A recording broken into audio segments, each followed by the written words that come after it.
Eduardo Bolsonaro publicou um vídeo nas redes sociais em que parte para o ataque direto contra ministros do Supremo Tribunal Federal e outras autoridades. Sem apresentar fatos ou qualquer argumento concreto, o deputado usa xingamentos, insinuações e ofensas pessoais, num tom agressivo e descontrolado. Eu conheço essa raça. E eu vou falar em bom português pra vocês, porque não adianta nada ser moderado nas palavras. Essa raça de filha da puta. É isso que Alexandre de Moraes, Fábio Shor, PGR, Gonê, Flávio Dino, esses outros aí são. Depois que os Estados Unidos retiraram Alexandre de Moraes da lista de sanções da Lei Magnitsky, Silas Malafaia mudou completamente o discurso. O pastor afirmou que a direita errou ao apostar suas fichas na política norte-americana e disse que essa estratégia foi uma ideia ruim. A fala chama a atenção porque, até pouco tempo atrás, o bolsonarismo tratava essa aposta como uma grande jogada. Parlamentares, influenciadores e lideranças da extrema-direita repetiam que os Estados Unidos pressionariam o Brasil, puniriam ministros do STF e mudariam o cenário político interno. Nada disso aconteceu. Com o recuo do governo norte-americano, a narrativa desmoronou. A sanção foi retirada, não houve qualquer intervenção externa e o discurso precisou ser reformulado às pressas. Malafaia disse que a direita precisa ter mais cautela e parar de apostar em decisões tomadas fora do Brasil. A declaração expõe o fracasso da tentativa de usar a política internacional como ferramenta para pressionar o judiciário brasileiro. Ótimo! Eu prefiro liberdade de pessoas inocentes do que uma vingança de Magnitsky contra Alexandre de Moraes. Se esse é o motivo, ó, maravilha! Porque esse momento político, o máximo que se conseguia era a redução de penas. Vamos ter calma. Vamos esperar o momento certo aí sim, para pedir uma anistia ampla, geral e restrita. Foi aprovado na Câmara, vai ser aprovado no Senado e eu quero ver Lula dar o veto para ser derrubado, para mostrar o caráter deles, entendeu? Tudo na política não é feito na base da emoção ou de rede social. Eu não tô nem aí para crítica. Eu tenho dito, a direita tem muito o que aprender. É uma vergonha. Lançam candidatura fora de hora, lançam candidatura sem consultar ninguém, e aí quer que todo mundo engula de tudo que é jeito. Vamos ter calma, vamos ter estratégia política e eu tenho moral para falar com todo respeito. Se tem alguém aqui que tem moral, sou eu. É só acompanhar um pouquinho a minha história e o que está acontecendo comigo. Então, se Donald Trump deu a Alexandre de Moraes, tirou a Magnitsky, porque nós aqui, isso é a Câmara, aprovou, não é, a redução de penas, então graças a Deus, porque vale mais, Bolsonaro cansou de falar isso, nada é mais importante do que a liberdade. A liberdade das pessoas é mais importante que qualquer coisa. Se esse é o motivo, ótimo, deixa lá Alexandre de Moraes e Magnitsky, contanto que essas pessoas sejam liberadas. Agora, quem resolveu surtar foi Zezé de Camargo. O cantor sertanejo Zezé de Camargo usou as redes sociais de madrugada para atacar o SBT e as filhas de Silvio Santos, depois da participação do presidente Lula e do ministro Alexandre de Moraes, no lançamento do canal SBT News. Zezé acusou as herdeiras de Silvio Santos de estarem, segundo ele, prostituindo o SBT. Isso mesmo, essa foi a palavra usada. Indignado, o cantor bolsonarista foi além. Pediu publicamente que a emissora não exiba o especial de Natal que ele mesmo já gravou para o canal. Ou seja, gravou, topou o contrato, mas agora quer censurar o próprio trabalho porque o SBT ousou receber Lula. No ataque, Zezé ainda resolveu dar lição de moral. Sem qualquer pudor, ele atacou diretamente as filhas de Silvio Santos, falecido em agosto de 2024. Simplesmente porque a emissora decidiu seguir funcionando como uma empresa, e não como um puxadinho ideológico da extrema-direita. A fala repercutiu imediatamente nas redes sociais, com críticas ao tom agressivo, machista e completamente fora de propósito. Até o momento, o SBT não respondeu oficialmente às declarações. Mas o estrago já estava feito. Mais um bolsonarista mostrando que quando a realidade não obedece à cartilha ideológica, a reação é sempre a mesma: chilique, ofensa e tentativa de intimidação. Todo mundo sabe que eu tenho um especial no SBT, agora dia 17, né? Gravado já, mas eu vi o que aconteceu no SBT nos últimos dias, né? Inauguração do SBT News.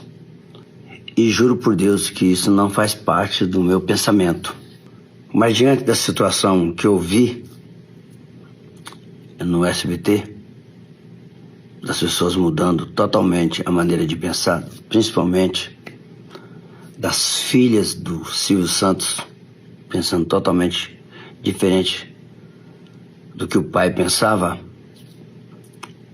E uma coisa que eu sempre disse na minha vida: filho que não honra pai e mãe Para mim não existe. Não precisam pôr no ar o meu especial. Não quero participar disso. Se vocês puderem fazer um favor para mim, tire o meu especial do ar. Beijo para todos. Amo vocês, amo o SBT, tenho o maior carinho, tudo. Mas eu acho que vocês estão, desculpem,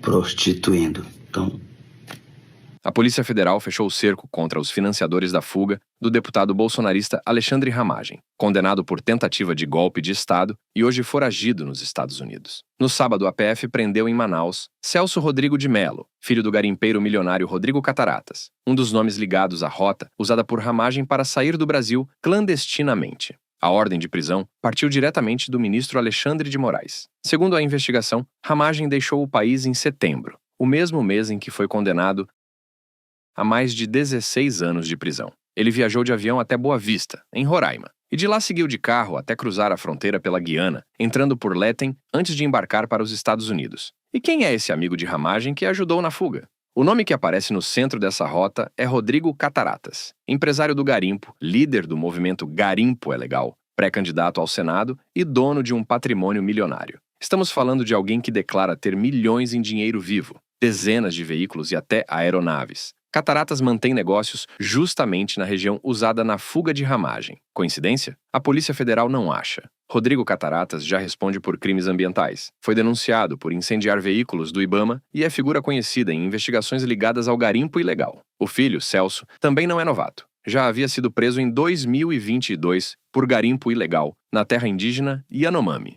Agora, os dois aparecem ligados diretamente à fuga de um deputado condenado por golpe de Estado. Essa foi a primeira prisão ligada à fuga de Alexandre Ramagem. E não deve ser a última. A PF já tem informações sobre quem financiou, quem organizou e quem ajudou na saída clandestina do deputado. Essa nota, então, sobre essa prisão, a primeira prisão no caso da fuga de Alexandre Ramagem para o exterior. Então, a polícia fez essa prisão ontem em Manaus. Esse filho do empresário está preso. O empresário diz que ele tem cidadania americana. A polícia confirmou para mim essa prisão, diz que o caso está sob sigilo e há essa suspeita, portanto, de que essa pessoa teria colaborado com a logística e com o financiamento da fuga de Ramagem condenado. Pois bem, pessoal, vim trazer para vocês uma oportunidade de você fazer uma renda extra diretamente trabalhando na sua casa, usando o seu celular, o seu tablet, o notebook, o que você tiver, tá? E olha, pessoal, é trabalho de verdade, tá? Não é golpe, nada disso, tigrinho, nada disso. E hoje, na era digital, existem diversas formas de você fazer dinheiro, tá? Inclusive com empresas já consolidadas no mercado, como, por exemplo, Magazine Luiza, Shopee, Mercado Livre, Amazon, dentre outras formas, tá? E a gente está sempre recebendo depoimento da galera que ousou, né, entrar no mercado digital e tá ganhando uma renda boa, viu? Por exemplo, o Leonardo mandou pra gente que em apenas 24 horas de campanha, trabalhando diretamente da sua casa, ele conseguiu fazer um pouco mais de $26, tá? O que dá um pouquinho mais de R$100. E isso, pessoal, trabalhando só algumas horinhas do dia, tá? Outro depoimento também é do Luiz Felipe, que disse que depois das aulas conseguiu fazer aí $100 e mandou mensagem agradecendo ao Clayson por ter apresentado o treinamento para ele. E se você ficou interessado, eu vou deixar na descrição desse vídeo e no primeiro comentário fixado um link. Nesse link você pode clicar, você vai ser direcionado para o WhatsApp e vai conversar diretamente com o Clayson, tá? Ele vai disponibilizar para você 3 aulas gratuitas e aí depois de você assistir as 3 aulas com atenção, você decide se quer continuar. E depois daí, meu amigo, o céu é o limite, tá? Então clica no link e já vai assistir as 3 aulas para fazer sucesso, tá? Um grande beijo, até mais, fui!